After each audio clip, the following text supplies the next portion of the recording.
عاقبۃ للمتقین والصلاة والسلام علی سید الانبیاء والمرسلین وعلی آلہ وصحبہ اجمعین اما بعد۔ محترم حضرات، کل ہم نے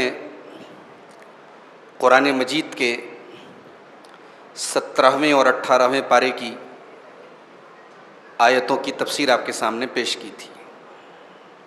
آج انشاءاللہ ہم قرآن کریم کے 19ویں اور 20ویں پارے کی کچھ سلیکٹڈ آیتوں کی تفسیر آپ کے سامنے پیش کریں گے۔ 19ویں پارے کی پہلی آیت میں اللہ تعالیٰ نے کافروں کا ایک مطالبہ ذکر کیا ہے۔ کافروں کا اللہ کے نبی صلی اللہ علیہ وسلم سے ایک مطالبہ، ایک ڈیمانڈ۔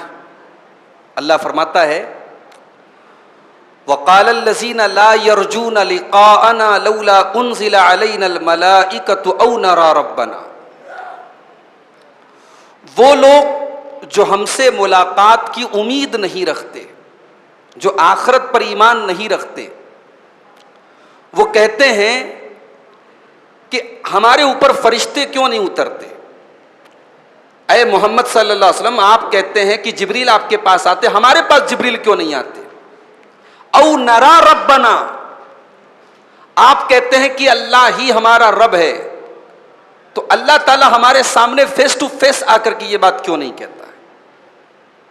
یعنی سوچئے یہ کتنی بڑی جسارت کی بات ہے، کتنی جرأت کی بات ہے، کتنی ڈھٹائی کی بات ہے کہ اللہ کے رسول ان کو اسلام کی دعوت دے رہے ہیں، توحید کی دعوت دے رہے ہیں، لیکن وہ گھمنڈ سے اتنے چور ہیں، تکبر اور گھمنڈ سے اتنے چور ہیں کہ اس طریقے کی بیہودہ باتیں کر رہے ہیں۔ کیا کہہ رہے ہیں کہ فرشتے ہمارے پاس کیوں نہیں آتے، اللہ تعالیٰ ہمیں کیوں نظر نہیں آتا؟ اللہ نے فرمایا لقد استکبروا فی انفسہم وعتوا عتوا کبیرا۔ اے میرے نبی، یہ ان کا گھمنڈ اور سرکشی ہے، اور ایک دن ان کا گھمنڈ ٹوٹنے والا ہے۔ یوم یرون الملائکۃ لا بشری یومئذ للمجرمین ویقولون حجرا محجورا۔ اللہ نے فرمایا بڑی حسرت ہے نا تم کو فرشتوں کو دیکھنے کی، آئے گا قیامت کا دن جب میرے فرشتے تم کو جہنم میں لے کے جائیں گے، اس دن تم فرشتوں کو دیکھ لو گے۔ جب فرشتے تم کو جہنم کی طرف ڈھکیل کے لے کے جائیں گے، اس دن تمہاری یہ حسرت پوری ہو جائے گی، تم فرشتوں کا دیدار کرو گے، مگر اس دن تمہارے لیے کوئی اچھی خبر نہیں ہوگی۔ لا بشرا لہم، تمہارے لیے کوئی اچھی خبر نہیں ہوگی۔ اس کے بعد اللہ نے فرمایا وَقَدِمْنَا إِلَى مَا عَمِلُوا مِنْ عَمَلٍ فَجَعَلْنَاهُ هَبَاءً مَنْثُورًا۔ انہوں نے دنیا میں جو عمل کیا ہوگا، جو غریبوں کو کھانا کھلایا ہوگا، جو صدقہ خیرات کیا ہوگا، جو نیکی کے کام کیے ہوں گے، ہم ان کے سارے عمل کو ہوا میں اڑا کر کے رکھ دیں گے، ان کے سارے عمل کو برباد کر دیں گے، کیونکہ ایمان نہیں تھا۔ ایمان کے بغیر اللہ تعالیٰ کے یہاں کسی عمل کی کوئی ویلیو نہیں ہے۔ اللہ کہہ رہے ہم ان کے سارے عمل کو برباد کر دیں گے، ہوا میں اڑا کر کے راکھ کر دیں گے۔ تو یہ بات یاد رکھیے کہ کوئی بھی عمل بغیر اخلاص کے بیکار ہے، اور اخلاص بھی بغیر توحید کے بیکار ہے۔ آپ بہت اخلاص کے ساتھ عمل کر رہے ہیں، مگر آپ اللہ ہی کو نہیں مانتے، آپ کے اندر توحید ہی نہیں ہے، تو آپ اخلاص کے ساتھ بھی عمل کریں کوئی مطلب نہیں ہے۔ تو کوئی بھی عمل اخلاص کے بغیر اللہ کے قبول نہیں کیا جائے گا، اور اخلاص بغیر توحید کے قبول نہیں کیا جائے گا۔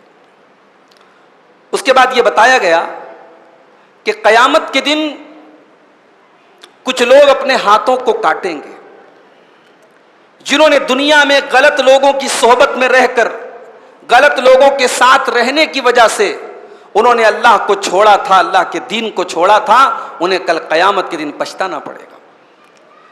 دنیا میں ہم کبھی کبھی اپنے دوستوں کی وجہ سے بھی بہک جاتے ہیں۔ اللہ کے نبی کی حدیث ہے المرء علی دین خلیلہ، انسان اپنے دوست کے دین پر ہوتا ہے۔ جو دوست کا مذہب ہوتا ہے، جو دوست کا دین ہوتا ہے، وہی انسان کا دین ہوتا ہے۔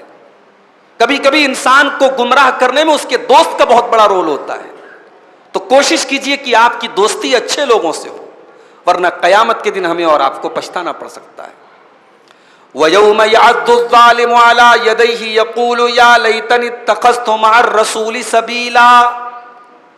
قیامت کے دن ظالم انسان اپنے ہاتھوں کو کاٹے گا اور کہے گا کہ اے کاش میں نے رسول کا راستہ اپنایا ہوتا، میں نے رسول کا راستہ اپنایا ہوتا۔ یا ویلتا لیتنی لم اتخذ فلانا خلیلا، ہائے میری بربادی، اے کاش میں نے فلاں کو اپنا ساتھی نہ بنایا ہوتا، میں نے فلاں کو اپنا دوست نہ بنایا ہوتا۔ لقد اضلنی عن الذکر بعد اذ جاءنی، میرے اس دوست نے اللہ کے ذکر سے مجھے دور کر دیا، اللہ کے ذکر سے غافل کر دیا۔ اللہ کا ذکر میرے پاس آ چکا تھا مگر اس کے چکر میں آ کر کے میں غافل ہو گیا۔ وَكَانَ الشَّيْطَانُ لِلْإِنسَانِ خَذُولًا، اور شیطان انسان کو رسوا کر دیتا ہے، ذلیل کر دیتا ہے۔ تو بری صحبت سے بچو۔ اللہ کے نبی ایک حدیث میں مثال دیتے ہیں کہ اچھے دوست کی مثال ایسی ہے جیسے عطر فروش ہوتا ہے، پرفیوم بیچنے والا ہوتا ہے، اور برے دوست کی مثال ایسی ہے جیسے بھٹی میں کام کرنے والا لوہار ہوتا ہے۔ عطر فروش کے ساتھ آپ بیٹھیں گے تو یا تو آپ اس سے عطر خریدیں گے، اور عطر نہیں بھی خریدتے تو کم سے کم اس کے ساتھ آپ بیٹھیں گے تو آپ کے کپڑے سے خوشبو آئے گی۔ لیکن بھٹی میں لوہار جو بیٹھتا ہے اس کے پاس آپ بیٹھیں گے تو یا تو آپ کا کپڑا جل جائے گا، یا کپڑے میں داغ لگ جائے گا، یا بدبو آپ کو محسوس ہوگی۔ تو اچھی اور بری صحبت کی یہی مثال ہے۔ تو قیامت کے دن برے لوگوں کو اپنا ساتھی بنانے والا پچھتائے گا اور کہے گا کہ اے کاش میں نے فلاں کو اپنا ساتھی نہ بنایا ہوتا۔ اس کے بعد اللہ تعالیٰ نے اپنے رسول کی ایک شکایت ذکر کی ہے۔ قیامت کے دن اللہ کے رسول ایک شکایت کریں گے اللہ کی بارگاہ میں، اور کوشش کیجئے کہ اس شکایت میں کہیں ہمارا اور آپ کا نام نہ آ جائے، کہیں قیامت کے دن اللہ کے رسول ہماری اور آپ کی کمپلینٹ نہ کر دیں، ہماری اور آپ کی شکایت نہ کر دیں۔ وقال الرسول یا رب ان قوم اتخذوا هذا القرآن مہجورا۔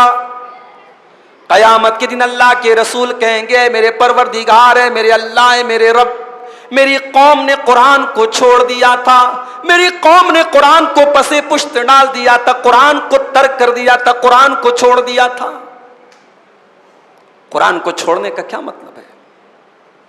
قرآن کو چھوڑنے کا یہی مطلب ہے کہ بچے کو نظر لگے تب آپ قرآن پڑھ کے دم تو کریں، قرآن کو جب بھی ہاتھ میں اٹھائیں تو چوم کر کے اٹھائیں اور رکھیں، قرآن کو برکت کی کتاب تو سمجھیں، مگر قرآن کو کبھی کھول کر کے پڑھنے کی توفیق نہ ہو، قرآن کے اوپر کبھی غور کرنے کی توفیق نہ ہو، قرآن کو کبھی سمجھنے کی کوشش نہ ہو۔ قرآن کریم یقیناً بیماریوں کے لیے بھی شفا ہے، یقیناً قرآن نظر بد کے لیے بھی شفا ہے، لیکن اس سے پہلے قرآن روح کی شفا ہے، اس سے پہلے قرآن دل کی شفا ہے۔ دل کی جو بیماریاں ہیں وہ جسم کی بیماریوں سے کہیں زیادہ خطرناک ہے میرے بھائی۔ تو قرآن کو ترک مت کرو۔ رمضان کا مہینہ آتا ہے، بہرحال کچھ حد تک ہم قرآن پر محنت کرتے ہیں، حالانکہ اس میں بھی بہت ساری چیزیں ہمیں محل نظر ہیں۔ ابھی ہمارے ایک صاحب نے بتایا کہ اوپر عورتیں تراویح کی نماز کے دوران بیٹھ کر کے قرآن سنتی ہیں۔ حافظ صاحب قرآن صحیح پڑھ رہے ہیں کہ غلط پڑھ رہے ہیں، وہ قرآن چیک کرتی ہیں، قرآن سنتی ہیں، بعض عورتیں نماز نہیں پڑھتی۔ کیا یہ طریقہ صحیح ہے؟ یہ بالکل غلط طریقہ ہے۔ حافظ صاحب قرآن اگر مان لو کہیں ان سے کوئی غلطی ہو بھی جاتی ہے تو جماعت میں کوئی ایک حافظ ہے، وہ لقمہ دینے کے لیے کافی ہے۔ یہ کوئی طریقہ نہیں ہے کہ آپ جماعت سے نماز ہو رہی ہے اور آپ بیٹھ کر کے قرآن سن رہے ہیں، آپ تراویح کی نماز نہیں پڑھ رہے ہیں۔ یہ بھی قرآن کے ساتھ ناانصافی ہے میرے بھائی۔ بڑی مشہور نظم ہے، کبھی آپ نے سنی بھی ہوگی، قرآن کی فریاد کے نام سے، ماہر القادری کی نظم ہے، کبھی موقع ملے تو سنیے گا۔ اس میں بڑے اچھے طریقے سے شاعر نے پیش کیا ہے قرآن کی فریاد کو۔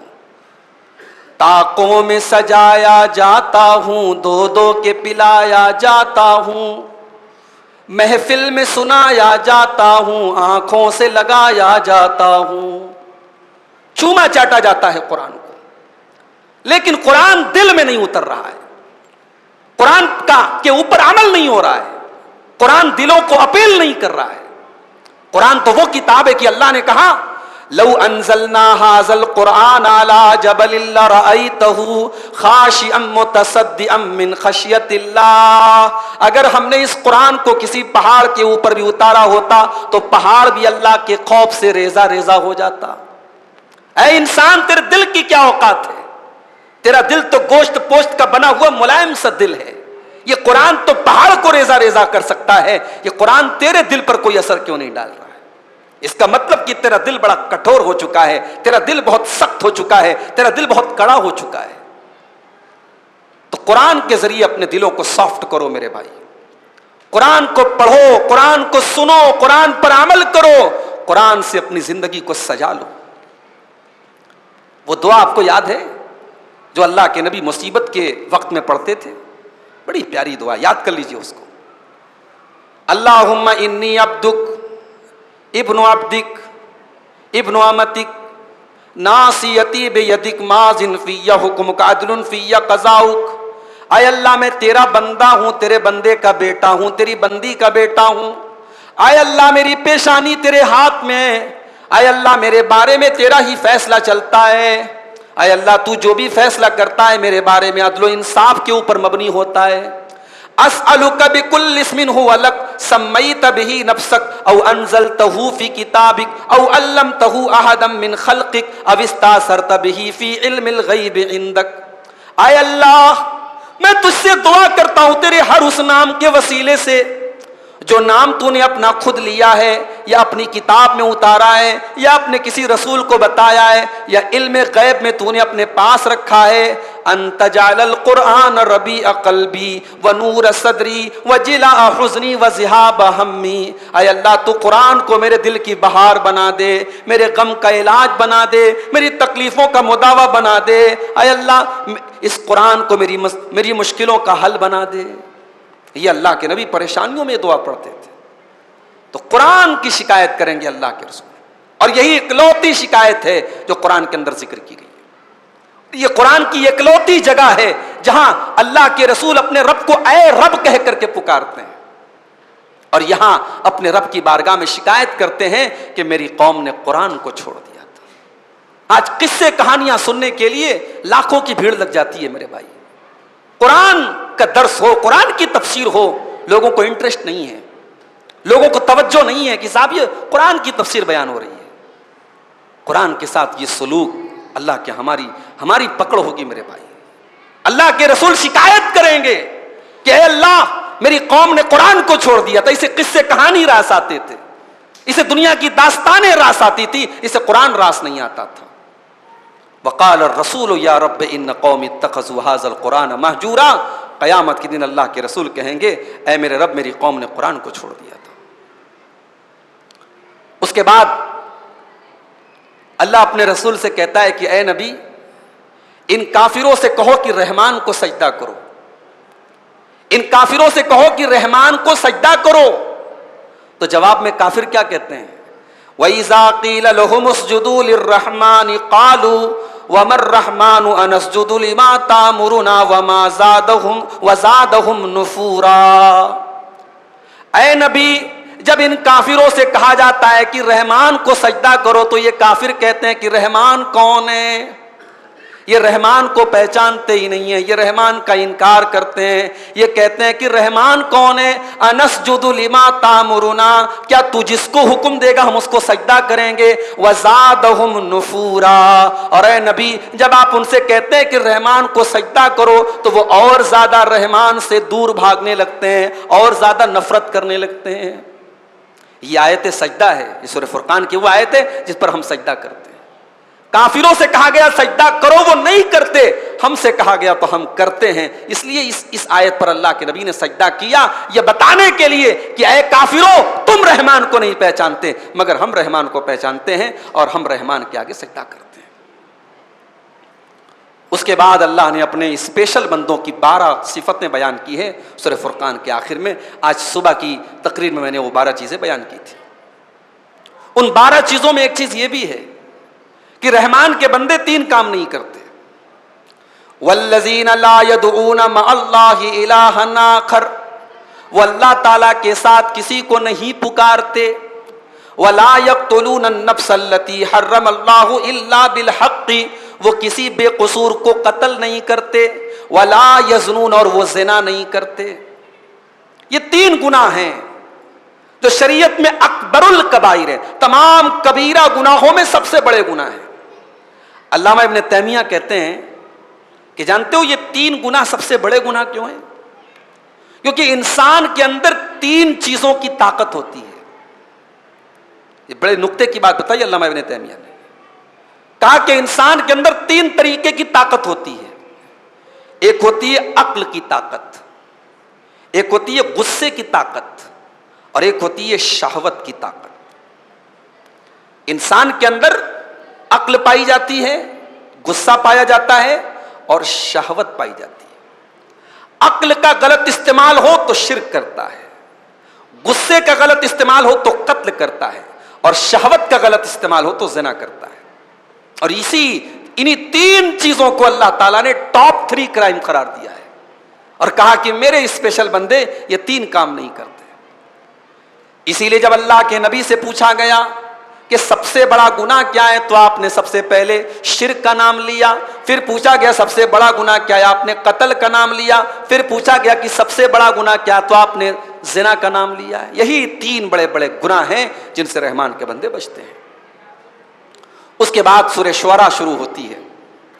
سورہ شعراء میں اللہ تعالیٰ نے حضرت موسیٰ علیہ السلام کا واقعہ بیان کیا کہ موسیٰ علیہ السلام اور جادوگروں میں جب مقابلہ ہوا اور جادوگروں نے اپنی اپنی رسیوں کو زمین پر پھینکا اور ان کی رسیاں سانپ بن گئی، اور اس کے بعد حضرت موسیٰ علیہ السلام نے اپنی لاٹھی کو زمین پر ڈالا اور ان کی لاٹھی اژدہا بن گئی اور ان کے سارے سانپوں کو نگل گئی، تو یہ منظر دیکھ کر کے جادوگر سمجھ گئے کہ یہ جادو نہیں ہے، اٹس ناٹ اے میجک، یہ جادو نہیں ہے۔ جادوگر جادو کے فن سے واقف تھے، انہیں سمجھ میں آ گیا کہ یہ جادو تو نہیں ہے۔ اب جب جادو نہیں ہے اس کا مطلب کہ موسیٰ سچ بول رہے ہیں، یہ اللہ کے رسول ہیں اور یہ اللہ کی طاقت ہے جو ہم نے بھی دیکھی ہے۔ فَأُلْقِيَ السَّحَرَةُ سَاجِدِينَ، سارے کے سارے جادوگر سجدے میں گر پڑے۔ قَالُوا آمَنَّا بِرَبِّ الْعَالَمِينَ، انہوں نے کہا کہ ہم رب العالمین کے اوپر ایمان لاتے ہیں، رب موسیٰ و ہارون، جو موسیٰ کا بھی رب ہے اور ہارون کا بھی رب ہے۔ قال آمنتم له قبل ان آذن لكم، فرعون نے کہا کہ تم موسیٰ کے اوپر ایمان لے آئے میری اجازت کے بغیر۔ اے جادوگرو، تم تو میرے غلام ہو، تم میری اجازت کے بغیر موسیٰ کے اوپر ایمان کیسے لے آئے؟ انہ لکبیرکم الذی علمکم السحر، اس کا مطلب یہ ہوا کہ موسیٰ تمہارا استاد ہے اور اس نے تم کو جادو سکھایا ہے اور تم پہلے سے سکھا پڑھا کر کے لائے گئے ہو۔ فلسوف تعلمون، ان قریب تم کو پتہ چل جائے گا تمہارا کیا انجام ہونے والا ہے۔ لأقطعن ایدیکم وارجلکم من خلاف، میں تمہارے ہاتھ اور پیر کاٹ ڈالوں گا، مخالف سمت سے کاٹوں گا، داہنا ہاتھ کاٹوں گا تو بایاں پیر کاٹوں گا، بایاں ہاتھ کاٹوں گا تو داہنا پیر کاٹوں گا۔ وَلَأُصَلِّبَنَّكُمْ أَجْمَعِينَ، اور میں تم سب کو سولی پر چڑھا دوں گا۔ اس سے خطرناک دھمکی کیا ہو سکتی ہے؟ ہاتھ پیر کاٹوں گا اور سولی پر چڑھا دوں گا، جان سے مار دوں گا تم کو۔ یہ جادوگر تھے نا، ابھی تھوڑی دیر پہلے فرعون سے بحث کر رہے تھے کہ اگر ہم جیت گئے تو ہمیں کیا ملے گا، کتنا پیسہ ملے گا، کیا اجرت ملے گی۔ ابھی تھوڑی دیر پہلے جب یہ کافر تھے تو پیسے کے لیے تڑپ رہے تھے، اب جب ایمان لے آئے، اللہ اکبر، ہمیں اور آپ کو یہ ایمان فری میں ملا ہے نا، اس ایمان کی ویلو ہم نہیں جانتے، یہ ایمان کتنی قیمتی چیز ہے ہم نہیں جانتے۔ اس ایمان کی قیمت ان جادوگروں سے پوچھو جو ابھی 1 سیکنڈ پہلے ایمان لائے ہیں، 1 منٹ پہلے ایمان لائے ہیں۔ ایمان نے کتنا طاقتور بنا دیا ان کو، ایمان نے کتنا پاورفل بنا دیا ان کو۔ کہتے ہیں قالوا لا ضیر انا الی ربنا منقلبون، کہتے ہیں کہ اے فرعون کوئی پرواہ نہیں، we don't care, we don't worry, ہمیں کوئی پرواہ نہیں ہے. لا زیرا، تو جہاں چاہے ہم کو بھیج دے، جو سزا دینا چاہے دے دے. انا الی ربنا منقلبون، اے فرعون ہمیں تو ویسے بھی مر کر کے اللہ کے پاس جانا ہے، تو اگر موت دے دے تب بھی تو اپنے رب کے پاس جانا ہے. کم سے کم یہ پچھتاوا تو نہیں رہے گا کہ ہم کفر کی حالت میں مرے تھے، ہم شرک کی حالت میں مرے تھے، ہم جادوگر کی حالت میں مرے تھے. انا نطمع، جادوگروں نے کہا کہ ہم یہ امید رکھتے ہیں کہ ہم اللہ تعالی ہمارے گناہوں کو معاف کر دے. ان نکون اول المومنین، کہ ہم سب سے پہلے ایمان لانے والے بن گئے. ہمیں تو یہ امید ہے کہ اللہ تعالیٰ ہماری خطاؤں کو معاف کر دے گا، کیونکہ ہم اپنی قوم میں سب سے پہلے ایمان لانے والے بنے ہیں. ہمیں تو جان سے مار دے، ہمیں کوئی پرواہ نہیں. تو ایمان انسان کو بہادر بناتا ہے، کفر انسان کو بزدل بناتا ہے، شرک انسان کو بزدل بناتا ہے، اور توحید انسان کو بہادر بناتی ہے. قرآن کی آیت سے ثابت ہوا. اس کے بعد حضرت موسیٰ کا واقعہ بیان ہو رہا ہے. موسیٰ علیہ السلام بنی اسرائیل کو لے کر کے آگے جا رہے ہیں. فرعون کو پتا چلا، فرعون اپنے لشکر کو لے کر کے موسیٰ علیہ السلام کا پیچھا کر رہا ہے. آگے آگے موسیٰ علیہ السلام اور بنی اسرائیل ہیں، پیچھے فرعون کا لشکر ہے، اور سامنے دریا ہے، پانی ہے، دریائے قلزم ہے، اور کوئی بھاگنے کا راستہ نہیں ہے. اب جب یہ نوبت آ گئی کہ حضرت موسیٰ کے آگے پانی ہے اور پیچھے فرعون کا لشکر ہے، تو موسیٰ علیہ السلام کے ساتھی گھبرا گئے. موسیٰ علیہ السلام کے ساتھ جو لوگ تھے سب گھبرا گئے. فلما ترا الجمعان قال اصحاب موسیٰ انا لمدرکون، جب موسیٰ علیہ السلام کے ساتھی اور فرعون اور اس کے ساتھی آمنے سامنے پہنچ گئے، قریب قریب پہنچ گئے، تو موسیٰ علیہ السلام کے ساتھیوں نے کہا انا لمدرکون، اب تو ہم پکڑ لیے جائیں گے، اب تو ہم گرفتار ہو جائیں گے. قال کلا، حضرت موسیٰ نے کہا کہ ایسا ہرگز نہیں ہوگا. ان معی ربی سیہدین، بے شک میرا رب میرے ساتھ ہے، وہ ضرور کوئی نہ کوئی راستہ نکالے گا. حالانکہ راستہ نظر نہیں آ رہا تھا، سامنے پانی ہے، پیچھے فرعون ہے، کوئی تیسرا راستہ نہیں ہے. مگر جب انسان کو اللہ کی ذات پر یقین ہو تو انسان کبھی مایوس نہیں ہوتا ہے. موسیٰ علیہ السلام مایوس نہیں ہوئے، کہا کہ میرا رب ضرور کوئی نہ کوئی راستہ نکالے گا. اور اتنے یقین کے ساتھ حضرت موسیٰ نے کہا کہ اللہ نے راستہ نکال دیا. فَأَوْحَيْنَا إِلَى مُوسَىٰ أَنِ اضْرِب بِّعَصَاكَ الْبَحْرَ، ہم نے موسیٰ کی طرف وحی کی کہ اے موسیٰ تو اپنی لاٹھی کو سمندر پر مار دے، پانی پر مار دے. جب حضرت موسیٰ نے سمندر کے اوپر اپنی لاٹھی کو مارا، فَانْفَلَقَ فَكَانَ كُلُّ فِرْقٍ كَالطَّوْدِ الْعَظِيمِ، تو سمندر پھٹ گیا، دریا پھٹ گیا، اور دریا کے بیچ میں راستہ بن گیا، اور دونوں طرف پہاڑ کی طرح پانی رک گیا. پانی دونوں طرف اسٹاپ ہو گیا. اسٹاپ ہوتا نہیں ہے پانی ایسے، مگر حضرت موسیٰ نے لاٹھی کو مارا اور پانی اسٹاپ ہو گیا. میں کہتا ہوں کہ اس لاٹھی کے اندر کوئی طاقت تھی؟ نہیں، لاٹھی کے اندر طاقت نہیں تھی، طاقت اللہ کے حکم کے اندر تھی.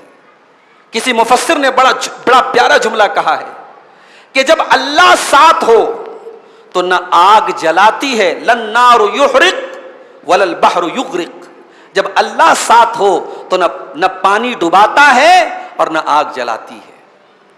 آگ حضرت ابراہیم کو جلا نہیں پائی اور پانی موسیٰ علیہ السلام کو ڈبا نہیں پایا.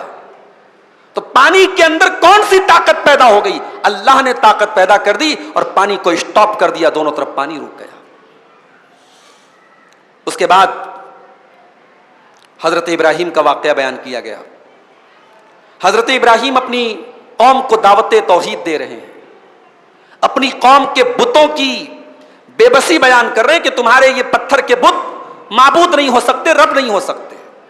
اب جب معبودان باطلہ کی بے بسی کو بیان کیا حضرت ابراہیم نے، تو اللہ کی طاقت کا بھی اظہار کیا. فرمایا قال افرأیتم ما کنتم تعبدون، اے میری قوم کے لوگوں، تم اللہ کو چھوڑ کر کے جن کی عبادت کرتے ہو، انتم وآباؤکم الاقدمون، تم بھی عبادت کرتے ہو، تمہارے باپ دادا بھی عبادت کرتے تھے. فإنہم عدو لی الا رب العالمین، تمہارے یہ سارے معبود میرے دشمن ہیں سوائے اللہ رب العالمین کے.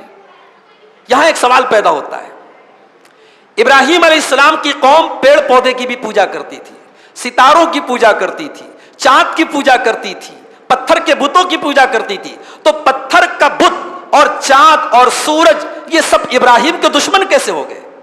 ابراہیم کہتے ہیں یہ سب میرے دشمن ہیں. کیا مطلب ہے؟ دشمن ہونے کا مطلب یہ ہے کہ کل قیامت کے دن اللہ چاند سے پوچھے گا، اللہ سورج سے پوچھے گا، اللہ پیڑوں سے پوچھے گا کہ کیا تو ان کی عبادت پر راضی تھا؟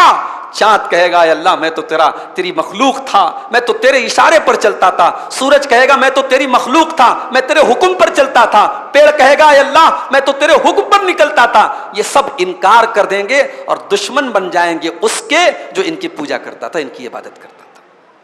اس لیے ابراہیم کہتے ہیں کہ سب میرے دشمن ہیں سوائے رب العالمین کے.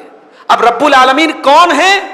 حضرت ابراہیم اس کو انٹروڈیوس کراتے ہیں، اس کا تعارف پیش کرتے ہیں. الذی خلقنی فہو یہدین. رب العالمین وہ ہے جس نے مجھ کو پیدا کیا ہے اور وہی مجھ کو ہدایت دیتا ہے.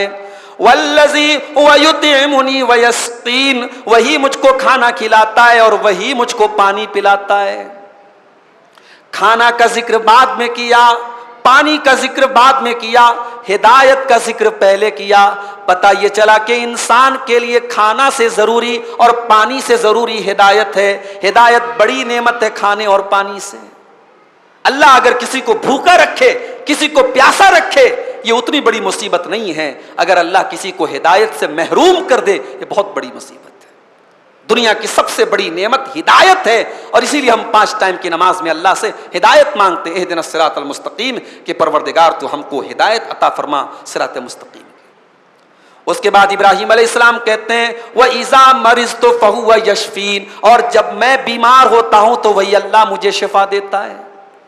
اس کا مطلب کہ ابراہیم بھی بیمار ہوتے تھے. اگر آپ بیمار ہوتے ہیں، آپ کا بچہ بیمار ہوتا ہے، اس کا یہ مطلب نہیں کہ اللہ آپ سے ناراض ہے. بیماری اللہ کے بڑے نیک بندوں کو بھی آتی تھی. ابراہیم علیہ السلام کہہ رہے ہیں جب میں بیمار ہوتا ہوں اللہ شفا دیتا ہے. اس کا مطلب کہ اللہ کے خلیل بھی بیمار ہوتے ہیں، اس لیے بیماری کو آپ عیب نہ سمجھیں. اللہ کے نبیوں کو بھی بیماری آتی تھی. اس کے بعد کہتے ہیں والذی یمیتنی ثم یحیین. اور وہی اللہ مجھ کو موت دیتا ہے، وہی مجھ کو موت دے گا اور پھر مجھے دوبارہ زندہ کرے گا. والذی اطمع ان یغفر لی خطیئتی یوم الدین. اور اس اللہ سے میں امید رکھتا ہوں، میں لالچ رکھتا ہوں کہ وہ قیامت کے دن میرے گناہوں کو معاف کر دے گا. لالچ بہت بری چیز ہے، مگر یہی ایک لالچ ہے جو ہمیں کرنا چاہیے. اللہ کی ذات سے ہمیں یہ لالچ رکھنی چاہیے، یہ امید رکھنی چاہیے کہ اللہ ہمیں ہماری مغفرت کر دے. ابراہیم علیہ السلام کہتے ہیں اس اللہ سے میں لالچ رکھتا ہوں، میں امید رکھتا ہوں کہ وہ میری خطاؤں کو معاف کر دے گا.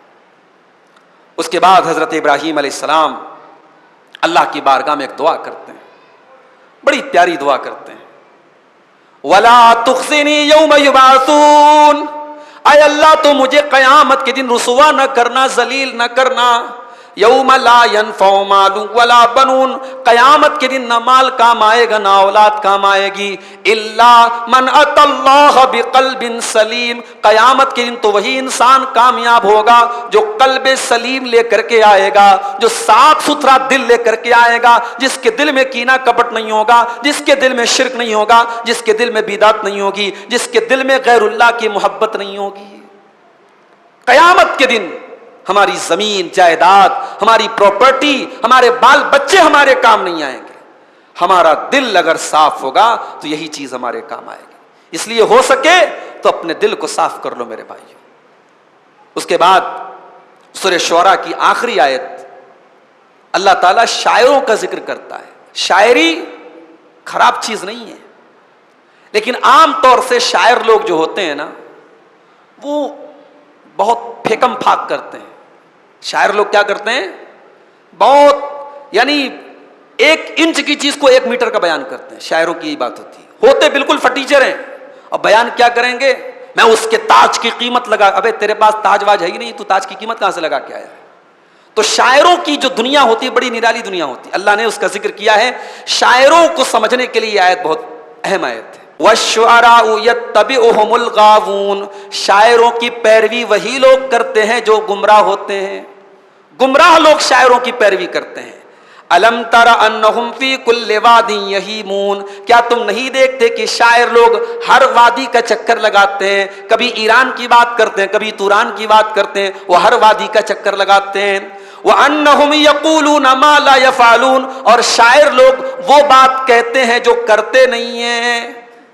یہ کہہ کر کے اللہ تعالیٰ اپنے نبی کا ڈیفنس کر رہا ہے کہ میرا نبی شاعر نہیں ہے، میرا نبی جو قرآن پڑھ کے سنا رہا ہے، یہ قرآن کوئی پوئٹری نہیں ہے، کوئی شاعری نہیں ہے، میرا نبی شاعر نہیں ہے، شاعروں جیسی کوئی صفت میرے نبی کے اندر پائی نہیں جاتی۔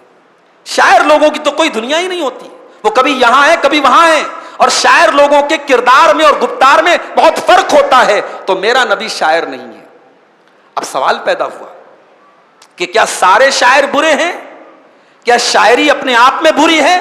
اللہ نے فرمایا نہیں، الا الذین آمنوا وعملوا الصالحات وذکروا اللہ کثیرا، ہاں جو لوگ ایمان لے آئے اور نیک عمل کیا اور اللہ کو کثرت سے ذکر کرتے رہے، اللہ کو یاد کرتے رہے، تو ایسے شاعروں کی شاعری میں کوئی حرج کی بات نہیں ہے۔ علامہ اقبال کی شاعری آپ دیکھ لیں، مولانا الطاف حسین حالی کی شاعری آپ دیکھیں، آپ کے شہر کرنول کے بہت اچھے شاعر تھے، بڑے اچھے عالم دین بھی تھے، مولانا یوسف جمیل جامعی رحمۃ اللہ علیہ، ان کی شاعری آپ دیکھیں، اہل حدیث کا ترانہ جو انہوں نے لکھا آج پورے دنیا میں اس کو پڑھا جاتا ہے، ایک پہچان بن گیا وہ آپ کے کرنول شہر کی، جماعت اہل حدیث کا ترانہ آپ کے کرنول میں لکھا گیا۔ تو شاعر اچھے بھی ہوتے ہیں، شاعری اچھی بھی ہوتی ہے، شرط کیا ہے؟ الا الذین آمنوا وعملوا الصالحات، شاعر جو ہے وہ ایمان والا ہو، نیک عمل کرنے والا ہو، وذکروا اللہ کثیرا، اللہ کا ذکر کرنے والا ہو، اپنی شاعری کے ذریعے وہ اچھا کام کرے۔ وانتصروا من بعد ما ظلموا، اور ایسے شاعر بھی اچھے ہوتے ہیں جو ظالموں کا ڈیفنس، جو ظالموں اپنے اوپر ہونے والے ظلم کا بدلہ لیتے ہیں، جیسے حسان بن ثابت اللہ کے نبی کے شاعر تھے۔ جب جنگ ہوتی تھی تو جنگ کے میدان میں ایک طریقہ یہ بھی تھا کہ دشمن کے خلاف شاعری پڑھی جاتی تھی، تو جب مکہ کے کافر ہمارے نبی کے خلاف کوئی ایسا شعر پڑھتے تھے جس میں ہمارے نبی کا مذاق اڑاتے تھے یا ہمارے نبی کو برا بھلا کہتے تھے، تو ادھر سے حسان بن ثابت کھڑے ہوتے تھے اور اللہ کے نبی کا ڈیفنس کرتے تھے۔ اسی لیے حسان بن ثابت کو شاعر رسول کہا جاتا ہے، اللہ کے رسول کے شاعر تھے۔ تو اللہ نے کہا کہ اپنے اوپر ہونے والے ظلم کا جو ڈیفنس کرے، ظالموں سے اپنا ڈیفنس کرے، ایسے شاعر اچھے ہوتے ہیں، ہر شاعر برا نہیں ہوتا ہے۔ اس کے بعد اب سورہ نمل شروع ہوتی ہے۔ نمل کے معنی چیونٹی، اس میں ایک چیونٹی کا واقعہ بیان ہوا ہے۔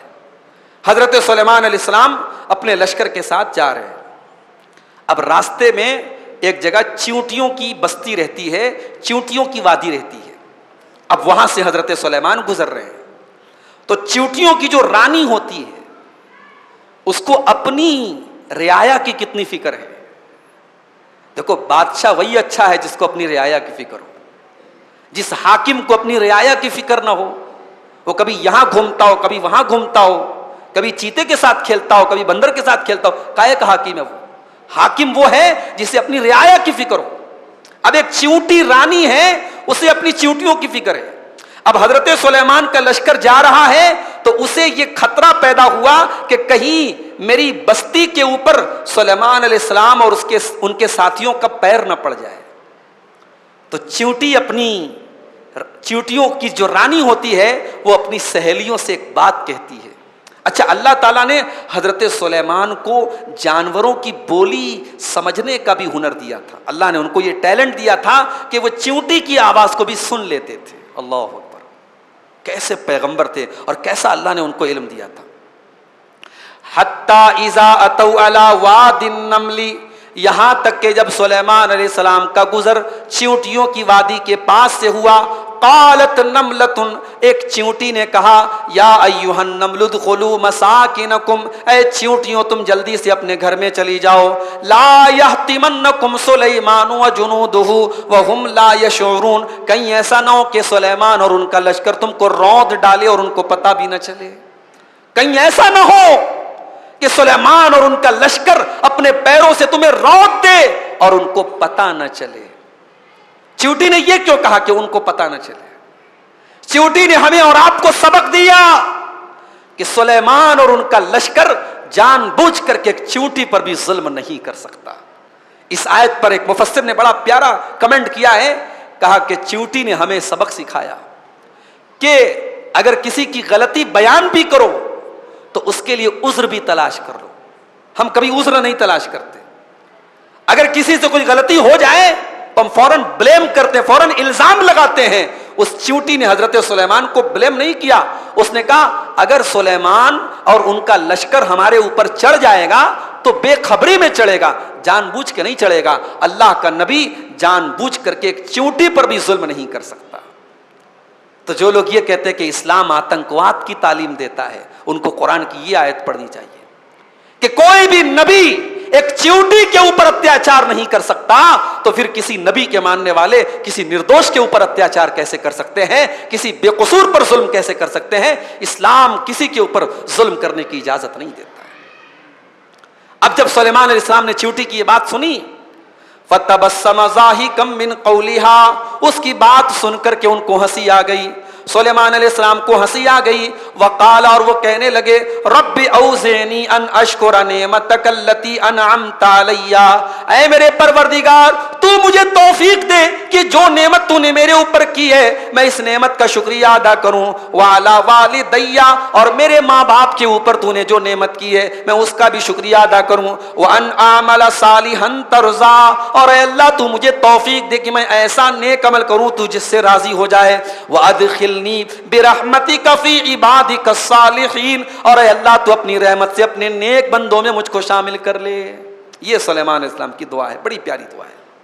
چیوٹی کی یہ بات سن کر کے حضرت سلیمان کے اندر فخر نہیں پیدا ہوا، غرور نہیں پیدا ہوا، بلکہ فوراً انہوں نے اللہ کی بارگاہ میں دعا کی اور کہا کہ اے اللہ تو مجھے اپنی نعمت کا شکریہ ادا کرنے کی توفیق دے کہ ایک جانور کی بولی میں سمجھ رہا ہوں اور ایک جانور بھی مجھ سے کی بات جو ہے مجھے سنائی دے رہی ہے، اور وہ جانور جو میرے لشکر سے ڈر رہا ہے. تو انہوں نے اللہ کی اس نعمت کا شکریہ ادا کیا. اس کے بعد حضرت سلیمان علیہ السلام جانوروں کے بھی بادشاہ تھے، جانوروں پر بھی ان کی حکومت تھی. تو سارے پرندوں کی وہ دیکھ ریکھ کر رہے تھے کہ سارے پرندے ہیں کہ نہیں ہیں. وَتَفَقَّدَ الطَّيْرَ، حضرت سلیمان نے سارے پرندوں کو چیک کیا تو ہدہد نظر نہیں آیا.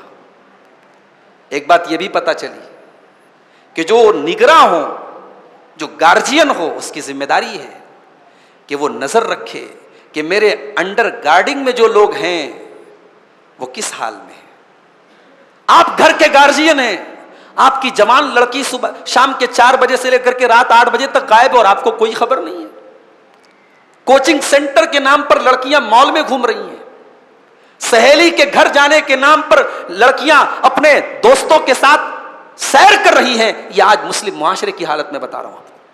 ابھی ایک ویڈیو میرے موبائل پر کسی نے واٹس ایپ کیا ہے، ایک محلے میں مسلمانوں کے علاقے میں ایک برقع نشین عورت کو ایک غیر مسلم لے کر کے بھاگ رہا تھا.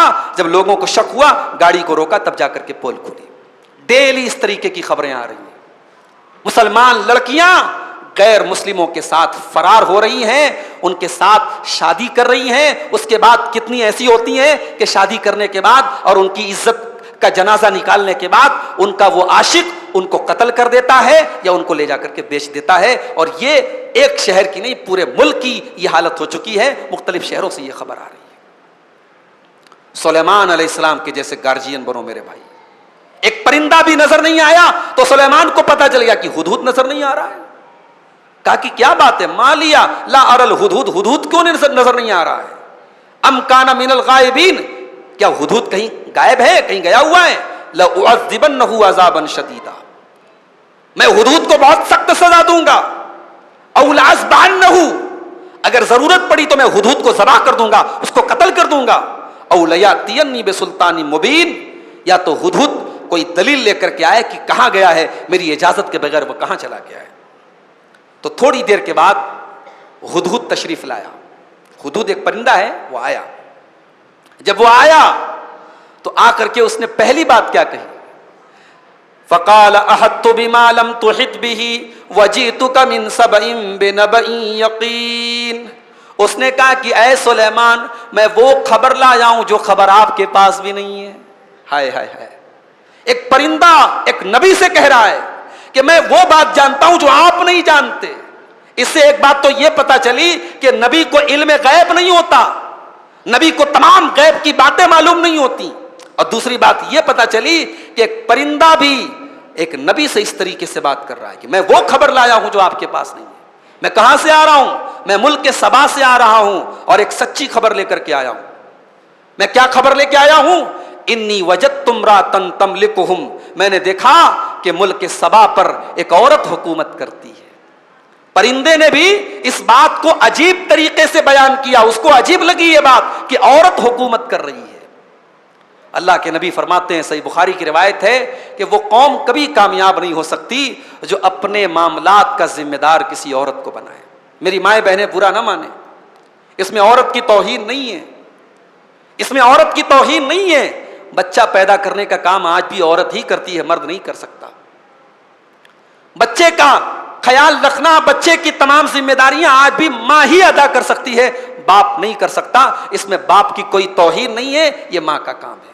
حکومت کرنا اور ملک کا انتظام چلانا یہ اللہ تبارک و تعالیٰ نے عورت کے ذمے نہیں رکھا ہے، عورت کو اس ذمہ داری سے اللہ نے بری رکھا ہے۔ اور جس ملک کا انتظام عورت کو دیا گیا، تاریخ گواہ ہے کہ اس ملک کے حالات بہت برے ہوئے ہیں۔ ہمارے اس ملک میں بھی تاریخ آپ اٹھا کر کے دیکھ لیجئے، جب جب ملک کے اقتدار عورت کے حوالے کیا گیا ہے، بڑے برے نتیجے بھگتنے پڑے ہیں ملک کو۔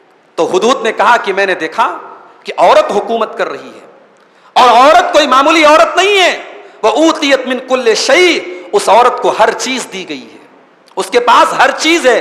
وَلَہَا عَرْشٌ عَظِيمٌ، اور اس کا بہت بڑا تخت ہے۔ اور اس کے بعد حدود کہتا ہے وَجَدْتُهَا وَقَوْمَهَا يَسْجُدُونَ لِلشَّمْسِ مِن دُونِ اللَّهِ، میں نے دیکھا کہ وہ عورت اللہ کے علاوہ دوسروں کے آگے سجدہ کرتی ہے، سورج کے آگے سجدہ کرتی ہے۔ میں نے دیکھا کہ وہ عورت اور اس کی قوم سورج کے آگے سجدہ کرتی ہے۔ وَزَيَّنَ لَهُمُ الشَّيْطَانُ أَعْمَالَهُمْ، شیطان نے ان کے عمل کو مزین کر دیا ہے۔ فَصَدَّهُمْ عَنِ السَّبِيلِ، شیطان نے ان کو سیدھے راستے سے بھٹکا دیا ہے۔ فَهُمْ لَا يَهْتَدُونَ، وہ ہدایت کے راستے پر نہیں ہیں۔ یعنی ہدہد بھی توحید پر تھا اور اس کو یہ بات برداشت نہیں ہوئی کہ سورج کے آگے سجدہ کیا جا رہا ہے۔ اس نے کہا کہ اے سلیمان، میں نے دیکھا کہ وہ عورت اور اس کی قوم سورج کے آگے سجدہ کرتے ہیں۔ اللہ یسجدوا للہ الذی یخرج الخبا فی السماوات والارض، ارے ان کو تو چاہیے تھا کہ اس اللہ کو سجدہ کریں جو زمین و آسمان کے اندر چھپے ہوئے دانے کو بھی نکال دیتا ہے۔ وَيَعْلَمُ مَا تُخْفُونَ وَمَا تُعْلِنُونَ، اور جو کچھ تم چھپاتے ہو اور جو کچھ تم ظاہر کرتے ہو وہ سب اللہ جانتا ہے۔ اللہ لا الہ الا ہو رب العرش العظیم، اس اللہ کے سوا کوئی عبادت کے لائق نہیں ہے، وہ عرش عظیم کا مالک ہے۔ تو حضرت سلیمان نے ہدہد کی یہ بات سن کر کے کہا کہ ہم دیکھیں گے، ہم چیک کریں گے کہ تیری بات سچ ہے کہ غلط ہے، تو سچ بول رہا ہے یا جھوٹ بول رہا ہے، ہم تیری بات کو چیک کریں گے۔ اس کے بعد حضرت سلیمان نے ایک خط لکھا اور کہا کہ یہ خط لے کر کے جاؤ اور ان کو دے کر کے چلے آؤ اور پھر دیکھو کہ وہ کیا کرتے ہیں۔ حضرت سلیمان نے ہدہد کے ذریعے ایک لیٹر بھیجا، ایک خط بھیجا۔ اب وہ خط کیا تھا، اس خط کا کنٹینٹ کیا تھا، اللہ تعالیٰ نے اس خط کو پیش کر دیا قرآن میں۔ اس خط کے اندر لکھا تھا، جب وہ خط پہنچا ملکہ سبا کے پاس تو ملکہ سبا نے اپنے درباریوں سے کہا کہ اے میرے درباریوں، یہ ایک میرے پاس خط آیا ہے اور یہ بڑا معزز خط ہے، یہ بڑی عزت کے ساتھ لکھا گیا ہے۔ خط میں کیا لکھا تھا؟ انہو من سلیمان، بے شک یہ خط سلیمان کی طرف سے، وانہو بسم اللہ الرحمن الرحیم، شروع کرتا ہوں اللہ کے نام سے جو بڑا مہربان نہایت رحم والا ہے۔ اللہ تعالی علیہ، تم ہمارے آگے سر اٹھانے کی ہمت مت کرو، واتونی مسلمین، اور اسلام لے آؤ اور میرے پاس آ جاؤ۔ بس اتنا لکھا تھا، بسم اللہ الرحمن الرحیم لکھا تھا اور اس کے آگے یہ لکھا تھا کہ میرے آگے سر مت اٹھاؤ، اسلام قبول کر کے میرے پاس چلے آؤ۔ تو ملکہ سبا نے اپنے درباریوں سے کہا کہ تم لوگ رائے دو کیا کرنا چاہیے، یہ خط آیا ہے میرے پاس، جب تک تم کوئی بات نہیں کہو گے میں کوئی فیصلہ نہیں کروں گی، تم بتاؤ مجھے کیا کرنا چاہیے۔ تو درباریوں نے کہا کہ اے ملکہ محترمہ، ہم بڑی طاقت والے ہیں، بڑے پاور والے ہیں، اگر آپ چاہیں تو آپ دیکھ لیجیے آپ کو کیا کرنا ہے، ہمارے پاس دشمن سے لڑنے کا پاور ہے، طاقت ہے۔ تو ملکہ سبا بہت سمجھدار عورت تھی. اس نے کہا ان الملوک اذا دخلوا قریۃ افسدوها، اے میرے درباریوں، جب بادشاہ لوگ کسی شہر میں جاتے ہیں تو وہاں بہت تباہی مچاتے ہیں. وجعلوا عزت اہلها اذلہ، اور وہاں جو عزت والے لوگ ہوتے ہیں ان کو ذلیل بنا دیتے ہیں، بڑے بڑے عزت دار لوگوں کو غلام بنا دیتے ہیں. یہ بادشاہوں کا طریقہ ہوتا ہے. تو اے میرے درباریوں وَكَذَلِكَ يَفْعَلُونَ، سلیمان علیہ السلام بھی ایک بادشاہ ہیں، ہو سکتا ہے وہ بھی ایسا ہی کریں گے.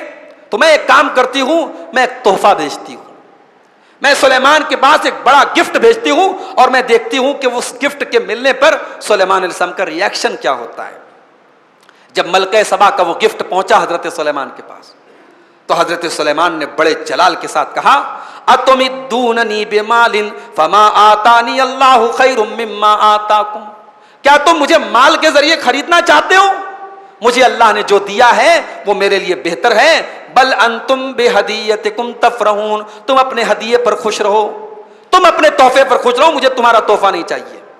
اس کے بعد حضرت سلیمان نے کہا ارجع الیہم فلناتینہم بجنود لا قبل لہم بها ولنخرجنہم منها اذلۃ وہم صاغرون. کہا کہ جاؤ اپنی ملکہ سے کہہ دو کہ اب ہم حملہ کریں گے اور ایسے لشکر کے ساتھ حملہ کریں گے کہ ان کا مقابلہ وہ نہیں کر سکتی ہے اور ذلیل ہو کر کے ہم ان کو وہاں سے نکالیں گے.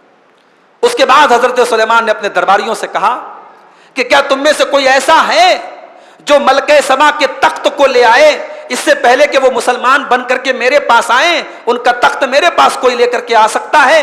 تو ایک بہت بڑا جن تھا حضرت سلیمان کے دربار میں. اس نے کہا کہ میں آپ کے اپنی جگہ سے اٹھنے کے پہلے وہ تخت لا سکتا ہوں، میں بہت طاقتور ہوں اور بہت امانت دار ہوں. لیکن حضرت سلیمان کے دربار میں ایک ایسا انسان بھی تھا جس کے پاس اسپیشل علم تھا، کتاب کا علم تھا.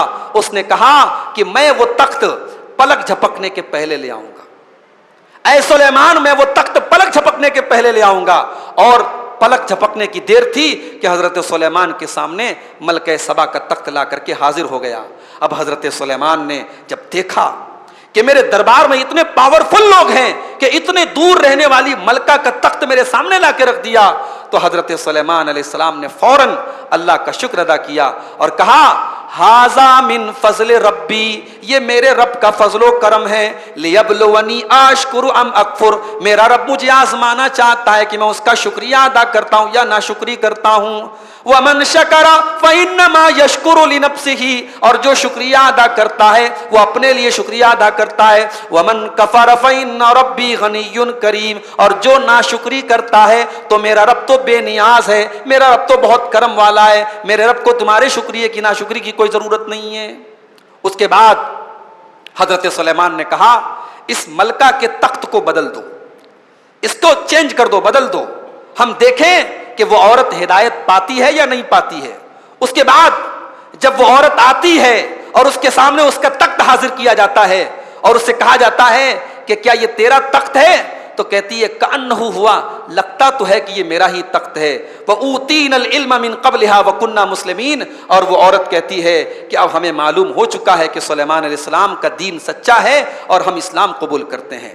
اب تک اس عورت کو اس کی قوم کے لوگوں نے روک رکھا تھا اسلام سے اور توحید سے، مگر اب اس عورت نے توحید کو قبول کر لیا. اس کے بعد حضرت سلیمان علیہ السلام نے ایک شیشے کا محل بنوایا تھا. جب اس شیشے کے محل میں وہ عورت داخل ہوئی ملکہ سبا، تو اسے دور سے ایسا لگا کہ پانی ہے. فلما رأتہ حسبتہ لجۃ، دور سے اسے ایسا لگا کہ پانی ہے. وکشفت عن ساقیہا، اس نے جلدی سے اپنے پائجامے کو اوپر کر لیا، پڈلی تک اپنے پائجامے کو چڑھا لیا. قال انہ سرح ممرد من قواریر، حضرت سلیمان نے کہا ملکہ محترمہ یہ کوئی پانی نہیں ہے، یہ شیشے کا محل ہے جو ہم نے اسپیشلی تیار کروایا ہے. قالت رب انی ظلمت نفسی واسلمت مع سلیمان للہ رب العالمین، ملکہ سبا کہتی ہے کہ اے اللہ اب تک میں نے اپنے نفس کے اوپر ظلم کیا تھا، میں اللہ رب العالمین کے اوپر ایمان لاتی ہوں. تو یہ حضرت سلیمان اور ملکہ سبا کا واقعہ تھا. اس کے بعد قرآن کا 20واں پارہ شروع ہوتا ہے. 20ویں پارے کے اسٹارٹنگ میں اللہ تعالیٰ نے کچھ سوالات ہم سے اور آپ سے کیے ہیں. کئی آیتیں ہیں، میں ایک آیت آپ کے سامنے پڑھ دیتا ہوں. اللہ نے ہم سے سوال کیا ہے امن یجیب المضطر اذا دعا، کون ہے جو پریشان کی مجبور کی دعاؤں کو سنتا ہے جب وہ اللہ کو پکارتا ہے؟ وَيَكْشِفُ السُّوءَ، اور کون ہے جو پریشان حال کی پریشانی کو دور کرتا ہے؟ وَيَجْعَلُكُمْ خُلَفَاءَ الْأَرْضِ، اور کون ہے جو تم کو زمین میں خلیفہ بناتا ہے؟ أَإِلَٰهٌ مَّعَ اللَّهِ، کیا اللہ کے علاوہ بھی کوئی معبود ہے؟ قَلِيلًا مَّا تَذَكَّرُونَ، تم بہت کم اللہ تعالیٰ کا شکریہ ادا کرتے ہو۔ یعنی کوئی نہیں ہے اللہ کے سوا جو پریشان حال کی دعاؤں کو سنے۔ جب اللہ ہی کی شان ایسی ہے کہ مجبوروں کی دعا کو وہ سنتا ہے تو اسی کو اپنا رب جانو اور اس کے ساتھ کسی کو شریک مت کرو۔ اس کے بعد اللہ نے فرمایا کہ اے نبی آپ مردوں کو نہیں سنا سکتے، جو مر گیا اے نبی آپ اس کو نہیں سنا سکتے۔ انک لا تسمع الموتى، اے نبی آپ مردوں کو نہیں سنا سکتے۔ ولا تسمع الصم الدعاء، اور آپ بہرے کو بھی نہیں سنا سکتے۔ اذا ولوا مدبرین، جب بہرا پیٹ پھیر کر کے چلا جائے تو آپ بہرے کو اپنی، بہرا اگر سامنے ہوگا تو ہو سکتا ہے اشارے سے کوئی بات سمجھ لے، لیکن جب بہرا پیٹ پھیر کے چلا گیا تو آپ بہرے کو نہیں سنا سکتے۔ سوال یہ ہے کہ جب اللہ نے یہ کہہ دیا کہ آپ مردے کو نہیں سنا سکتے تو بات ختم ہو گئی، بعد میں یہ کہنے کی کیا ضرورت تھی کہ تو بہرے کو بھی نہیں سنا سکتا؟ اللہ تبارک و تعالیٰ یہ بتا رہا ہے کہ جب مردہ جس کے اندر جان نہیں ہے، جب ایک بہرا انسان جس کے اندر کان نہیں ہے، جب اس کو نہیں سنایا جا سکتا تو مردہ جس کے اندر جان نہیں ہے اس کو کیسے سنایا جا سکتا ہے؟ جب بغیر کان والے کو ہم نہیں سنا سکتے تو بغیر جان والے کو ہم کیسے سنا سکتے ہیں؟ جب بہرا ہماری بات نہیں سن سکتا ہے تو مردہ کیسے سن سکتا ہے؟ تو مردوں کے نہ سننے پر قرآن کی یہ آیت بہت بڑی دلیل ہے۔ اس کے بعد سورہ قصص شروع ہوتی ہے۔ سورہ قصص میں اللہ تعالیٰ نے حضرت موسیٰ کی پیدائش کا ذکر کیا ہے۔ جب موسیٰ علیہ السلام پیدا ہوئے، موسیٰ علیہ السلام کی ماں بہت پریشان تھی، کیونکہ فرعون کا آرڈر تھا کہ جتنے بچے پیدا ہو سب کو قتل کر دیا جائے۔ اللہ نے موسیٰ علیہ السلام کی ماں سے کہا کہ اپنے بچے کو صندوق میں رکھ دو اور پانی میں ڈال دو۔ ماں سے کہا جا رہا ہے، ماں سے کہا جا رہا ہے کہ اپنے بچے کو دودھ پلا دے اور اس کو صندوق میں رکھ کر کے پانی میں ڈال دے۔ موسیٰ علیہ السلام کی ماں پریشان تھی اور اس چیز کے لیے تیار نہیں تھی، مگر اللہ نے موسیٰ علیہ السلام کی ماں سے وعدہ کیا کہ اے موسیٰ کی ماں تو ڈر مت، تو غم مت کر، انا رادوہ الیکی، ہم تیرا بچہ تجھے واپس کریں گے، وجاعلوہ من المرسلین، اور تیرے بچے کو ہم اپنا رسول بنائیں گے، تجھے پریشان ہونے کی ضرورت نہیں ہے۔ موسیٰ علیہ السلام کی ماں نے کلیجے پر پتھر رکھ کر کے اپنے بچے کو دودھ پلایا اور اس کے بعد اسے ایک صندوق میں رکھ کر کے پانی میں ڈالا۔ اللہ نے گارنٹی لی تھی نا، بولو بھائی، اللہ نے گارنٹی لی تھی کہ ہم تیرا بچہ لوٹائیں گے، مگر موسیٰ علیہ السلام کی ماں نے اپنی بیٹی سے کہا کہ بیٹی ذرا دیکھ یہ صندوق کہاں جاتا ہے۔ اس کا مطلب یہ ہوا کہ اللہ کے اوپر بھروسہ کرتے ہوئے اگر ہم ظاہری اسباب کو اپنائیں تو کوئی مسئلہ نہیں ہے، کوئی پریشانی کی بات نہیں ہے، کوئی حرج کی بات نہیں ہے۔ موسیٰ علیہ السلام کی ماں کو اللہ کے اوپر یقین تھا، مگر انہوں نے اپنے دل کی تسلی کے لیے اپنی بیٹی سے کہا کہ تو ذرا دیکھ کہ تیرا بھائی کہاں جاتا ہے۔ فبصرت بہ، قرآن کہتا ہے کہ حضرت موسیٰ کی جو بہن تھی فبصرت بہ عن جنب، وہ کنارے سے، دریا کے کنارے سے اپنے بھائی کو دیکھ رہی تھی۔ اللہ اکبر۔ بہن اور بھائی کا رشتہ بھی بڑا پیارا رشتہ ہوتا ہے، اللہ سب کی بہنوں کی حفاظت کرے۔ موسیٰ علیہ السلام کی بہن کو اپنے بھائی کی فکر ہے، میرا بھائی کہاں جاتا ہے۔ اب یہ صندوق پانی کے راستے چلتا ہوا فرعون کے محل کے پاس سے گزرا۔ فرعون کی بیوی جن کا نام آسیہ تھا، انہوں نے اپنے جھروکے سے، اپنے بالکنی سے دیکھا کہ اچھا ان کا جو محل تھا وہ دریا کے اوپر تھا، تو انہوں نے دیکھا کہ دریا کے اندر ایک صندوق جا رہا ہے، تو اپنی ایک نوکرانی کو بھیجا، لونڈی کو بھیجا کہ جاؤ دیکھو کیا ہے۔ صندوق کھولا گیا تو اس میں خوبصورت بچہ حضرت موسیٰ علیہ السلام تھے۔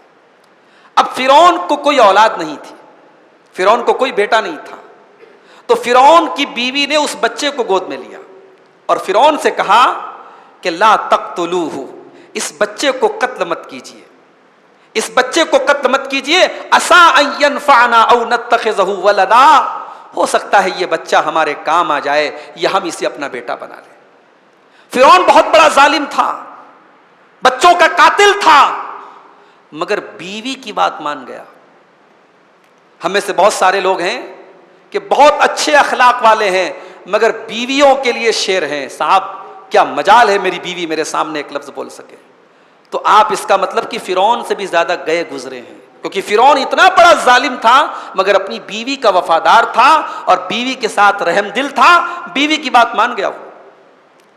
اس نے کہا ٹھیک ہے چلو تم کہتی ہو تو مان لیتے ہیں.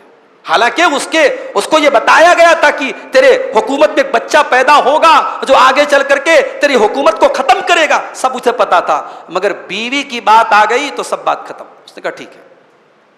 اب موسیٰ علیہ السلام فرعون کے محل میں ہیں. اب اللہ تعالیٰ کہتا ہے وَحَرَّمْنَا عَلَيْهِ الْمَرَاضِيَ مِنْ قَبْلُ. اب دودھ پلانے والی جو انائیں ہوتی ہیں، جو دائیاں ہوتی ہیں، بچہ رو رہا ہے، وہ آ کر کے اس کو دودھ پلانا چاہتی ہیں، بچہ کسی کا دودھ پینے کے لیے تیار نہیں ہے. اللہ نے حرام کر دیا ساری عورتوں کو ان کے اوپر. تب موسیٰ علیہ السلام کی بہن وہاں پہنچتی ہے اور وہ کہتی ہے کہ میں ایک فیملی کو جانتی ہوں، وہاں ایک دائی رہتی ہے، مجھے لگتا ہے کہ بچہ چپ ہو جائے گا اگر اس دائی کو بلایا جائے. فرعون نے کہا ٹھیک ہے بلاؤ اس کو، جو پیسہ ہوگا ہم پیسہ دیں گے، اجرت دیں گے. موسیٰ علیہ السلام کی ماں آتی ہے اور جیسے ہی بچے کو گود میں لیتی ہیں بچہ رونا بند کر دیتا ہے. فرعون کہتا ہے کہ ٹھیک ہے اس کو سیلری دی جائے، اس کو پیسہ دیا جائے اور یہ آج سے ہمارے محل میں رہیں گی اور اس بچے کی دیکھ بھال کریں گی. اللہ اکبر. اللہ نے اس طریقے سے فرعون کے محل میں حضرت موسیٰ علیہ السلام کی پرورش کروائی. فرعون کے پیسے اور فرعون کی اجرت بھی اس کے اوپر خرچ ہو رہی ہے اور حضرت موسیٰ علیہ السلام اس طریقے سے فرعون کے محل میں پرورش پاتے ہیں. اس کے بعد حضرت موسیٰ کا ایک واقعہ یہ بھی بیان کیا گیا کہ ایک دن حضرت موسیٰ جا رہے تھے، راستے میں دو لوگوں میں لڑائی ہو رہی تھی. ایک بنی اسرائیل میں سے تھا اور ایک قبطی تھا. تو بنی اسرائیل حضرت موسیٰ کی جو برادری تھی، خاندان تھا. تو اسرائیلی نے حضرت موسیٰ علیہ السلام سے مدد مانگی کہ دیکھیے یہ مجھ سے لڑ رہا ہے. حضرت موسیٰ علیہ السلام نے آؤ دیکھا نہ تاؤ اور ایک مکہ جڑ دیا اس کو، اس قبطی کو ایک مکہ جڑ دیا. اور حضرت موسیٰ کا مکہ بھی ایسا مکہ تھا فَوَقَذَهُ فَقَضَى عَلَيْهِ. حضرت موسیٰ نے ایک مکہ مارا اور وہ مر گیا وہ آدمی. حضرت موسیٰ کے مکے میں اتنی طاقت تھی. ہمارے نوجوان بھائی غور کریں، گٹکا وٹکا کھانا بند کریں ورنہ ان کے مکے میں کوئی طاقت نہیں رہے گی. ٹھیک ہے، مکے میں اگر اتنی طاقت چاہیے کہ ایک مکے میں سامنے والا اللہ کو پیارا ہو جائے تو اس کے لیے گٹکا وغیرہ آپ کو چھوڑنا پڑے گا اور تھوڑا موبائل کو بھی کنارے رکھنا پڑے گا. ٹھیک ہے، تو حضرت موسیٰ نے اس کو مکہ مارا، وہ مر گیا. اب حضرت موسیٰ کو احساس ہوا کہ مجھ سے غلط کام ہو گیا ہے. انہوں نے اللہ سے دعا کی اور کہا کہ اے اللہ میں نے اپنی جان پر ظلم کیا ہے، تو مجھے معاف کر دے. میں وعدہ کرتا ہوں، اقرار کرتا ہوں کہ آج کے بعد کسی ظالم کا ساتھ نہیں دوں گا. بہرحال اس کے بعد ایسے حالات بنے کہ حضرت موسیٰ علیہ السلام کو شہر چھوڑ کر کے اپنی جان بچا کر کے وہاں سے نکلنا پڑا. اس کے بعد پیدل حضرت موسیٰ نے بہت لمبا سفر کیا اور مصر سے سینکڑوں کلومیٹر دور مدین پہنچے. جب مدین پہنچے تو مدین میں حضرت موسیٰ علیہ السلام پردیس میں ہیں، بھوکے پیاسے ہیں، تھکے ہارے ہیں، ایک پیڑ کے نیچے بیٹھے ہیں اور اللہ سے کہتے ہیں رب انی لما انزلت الی من خیر فقیر. اے اللہ میں تیرے کرم کا محتاج ہوں، تیرے خیر کا محتاج ہوں. اے اللہ تو ہی میرے اوپر اپنی کوئی بھلائی نازل فرما. ابھی موسیٰ علیہ السلام نے یہ دعا کی تھی کہ اس کے پہلے انہوں نے دیکھا کہ دو عورتیں ہیں اور ایک کنویں کے پاس لوگ اپنے اپنے جانوروں کو پانی پلانے کے لیے لائن لگائے ہوئے ہیں اور وہ دونوں عورتیں لائن سے الگ کھڑی ہیں. تو حضرت موسیٰ نے ان دونوں لڑکیوں سے پوچھا کہ جب یہ لائن لگی ہے تو آپ لائن سے الگ کیوں کھڑی ہیں اپنی بکریوں کو لے کر کے؟ تو ان دونوں لڑکیوں نے کہا کہ ہمارا باپ بہت بوڑھا ہو چکا ہے، باپ بہت بیمار ہے، اس لیے ہم کو گھر سے نکل کر کے یہ کام کرنا پڑ رہا ہے اور ہم مردوں کی لائن میں لگ کر کے اپنے جانوروں کو پانی نہیں پلائیں گے. قالتا لا نسقی حتی یصدر الرعاء. جب یہ لائن مردوں کی ختم ہو جائے گی تب ہم اپنے جانوروں کو پانی پلائیں گے. یعنی بڑی حیادار عورتیں تھیں، بڑی عزت دار عورتیں تھیں، پردہ والی عورتیں تھیں. مردوں کی لائن میں سے لگ کر کے انہوں نے اپنی بکریوں کو پانی پلانا بھی گوارا نہیں کیا. حضرت موسیٰ علیہ السلام نے دیکھا بیچاری بے سہارا لڑکیاں ہیں، انہوں نے ان کی بکریوں کو پکڑا اور لائن کو چیر کر کے آگے بڑھے. باڈی بلڈر تو تھے ہی، مضبوط تو تھے ہی. کنویں کا ڈھکن اٹھایا، پانی نکالا، بکریوں کو پانی پلایا اور بکریاں ان دونوں لڑکیوں کے حوالے کر دیا. بس کسی مجبور کو دیکھو مدد کر دو.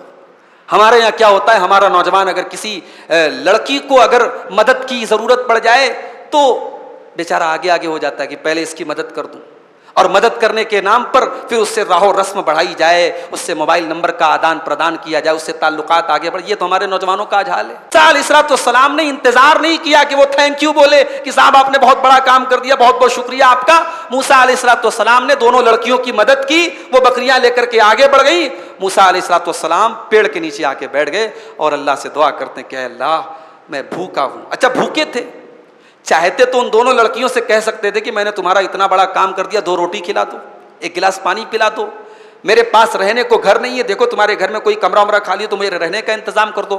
لیکن وہ جو کہتے ہیں نا نیکی کر دریا میں ڈال، اس اصول پر عمل کیا حضرت موسیٰ علیہ السلام نے. نیکی کر دی، کوئی بدلہ نہیں چاہیے، کوئی شکریہ بھی نہیں چاہیے. آ کر کے اللہ سے دعا کرتے ہیں کہ اے اللہ تو میرا انتظام کر دے. کسی مجبور کی مدد کرنے کے بعد آپ دعا کیجیے، آپ کی دعا قبول ہوگی. اللہ تعالیٰ نے فوراً دعا قبول کی. ادھر موسیٰ علیہ السلام نے دعا کی، ادھر دونوں لڑکیوں میں سے ایک لڑکی واپس آئی. اب جب وہ لڑکی واپس آئی تو قرآن کریم کہتا ہے فَجَاءَتْهُ إِحْدَاهُمَا تَمْشِي عَلَى اسْتِحْيَاءٍ، وہ لڑکی شرما شرما کے چل رہی تھی. اس لڑکی کا رنگ کیسا تھا قرآن نے نہیں بتایا، وہ لڑکی خوبصورت تھی کہ نہیں تھی قرآن نے نہیں بتایا. قرآن نے بتایا تو اس لڑکی کی چال بتائی کہ اس لڑکی کے چلنے کا انداز ایسا تھا کہ شرم و حیا جھلک رہی تھی. میری پیاری ماں اور بہنوں، ایک مسلمان عورت کے اندر سب سے زیادہ اگر کوئی چیز نوٹس کرنے کے لائق ہے، سب سے قیمتی زیور اگر کسی عورت کا ہے تو اس کی حیا ہے. اس لڑکی کی حیا کا ذکر کیا قرآن نے کہ وہ شرما شرما کر کے چلتے ہوئے آئی اور آ کر کے کہنے لگی کہ میرے ابا آپ کو بلا رہے ہیں، آپ نے ہمارے ساتھ بھلائی کی ہے، میرے ابا آپ کو بلا رہے ہیں، وہ آپ کو کچھ بدلہ دینا چاہتے ہیں. اس سے ایک سبق یہ بھی ملا کہ اگر کوئی آپ کا کام فری میں کر دے تو آپ اپنی طرف سے اس کو کچھ بدلہ دے دیجئے. یہ نہیں کہ صاحب کسی نے آپ کا کام کر دیا، آپ نے کہا بہت شکریہ جزاک اللہ خیر، اس کے بعد آپ نے راستہ ناپ لیا. اگر کسی نے آپ کے ساتھ بھلائی کی ہے تو اس کو کچھ نہ کچھ ریوارڈ ملنا چاہیے، کچھ نہ کچھ اجرت دینی چاہیے. حضرت موسیٰ علیہ السلام جب اس لڑکی کے گھر پہنچے تو لڑکی کے باپ کا نام تھا شعیب. اب یہ کون شعیب ہیں؟ یہ وہی پیغمبر شعیب ہیں یا کوئی دوسرے شعیب ہیں؟ اس پر علماء کا اختلاف ہے. حضرت شعیب علیہ السلام بھی ہو سکتے جو پیغمبر تھے، اور ہو سکتا ہے کہ کوئی دوسرے شعیب ہوں، کیونکہ حضرت شعیب علیہ السلام کا جو دور تھا حضرت موسیٰ کے دور سے بہت پہلے کا دور تھا، اس لیے بہت سارے علماء کا کہنا ہے یہ کوئی دوسرے شعیب تھے.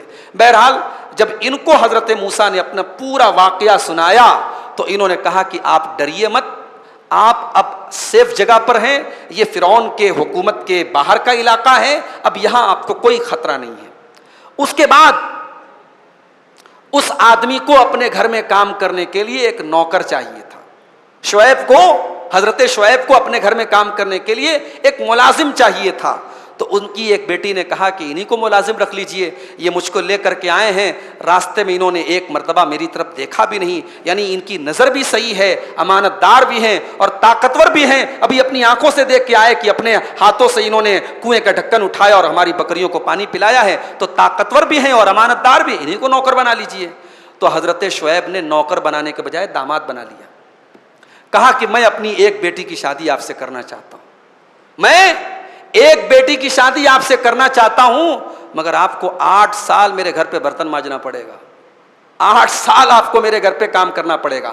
عورت کا مقام دیکھو اسلام کی نظر میں، عورت کوئی ایسی چیز نہیں ہے کہ اس کی شادی کے ٹائم بیچارہ لڑکی کا باپ جہیز کا انتظام کرے. ارے عورت تو وہ چیز ہے جس کو پانے کے لیے حضرت موسیٰ علیہ السلام جیسے پیغمبر کو 8 سال برتن مانجنا پڑا ہے، 8 سال سسرال میں کام کرنا پڑا ہے نوکروں کی طرح. حضرت موسیٰ سے حضرت شعیب نے کہا کہ آپ 8 سال کی ہمارے درمیان ٹرم طے ہوتی ہے، اگر آپ اپنی طرف سے 2 سال اور بڑھا کر کے 10 سال کام کریں تو کوئی بات نہیں ہے، اگر آپ 8 سال کر دیں گے تب بھی کوئی بات نہیں ہے، یہ اگر آپ یہ کام کریں گے تو میں آپ کو اپنا داماد بنا لوں گا. حضرت موسیٰ علیہ السلام نے کہا کہ ڈن، میں اس بات کو طے کر لیتا ہوں. اب یہاں سے حضرت موسیٰ علیہ السلام اس گھر میں 8 سال یا 10 سال تک کام کرتے ہیں اور اس کے بعد حضرت شعیب کے داماد بنتے ہیں اور ان کی بیٹی سے آپ کا نکاح ہوتا ہے. اور پھر وہاں سے حضرت موسیٰ جب اپنی بیوی کو لے کر کے چلتے ہیں تو پھر اللہ تبارک و تعالیٰ راستے میں وادی طوا میں جب وہ اپنے پریوار کے لیے اپنی بیوی کے لیے ٹھنڈی کا موسم تھا آگ لینے کے لیے جب وادی طوا میں جاتے ہیں تو وہاں اللہ تبارک و تعالیٰ ان سے کلام کرتا ہے اور اللہ تعالیٰ ان کو اپنی نبوت عطا کرتا ہے. انہیں ان کی لاٹھی کے ذریعے جو معجزہ ہوتا ہے وہ تمام چیزیں حضرت موسیٰ علیہ السلام کے اوپر ظاہر ہوتی ہیں. تو یہ قرآن کریم کے 20ویں پارے کی چند آیات تھیں. 20ویں پارے کی بہت ساری آیات رہ بھی گئی ہیں, وقت زیادہ ہو گیا. انشاءاللہ ہم کل آگے کی آیات کو دیکھیں گے. اللہ سے دعا ہے رب العالمین ہم سب کو قرآن کریم کو پڑھنے کی, سمجھنے کی اور عمل کرنے کی توفیق عطا فرمائے. آمین. وآخر دعوانا ان الحمد للہ رب العالمین.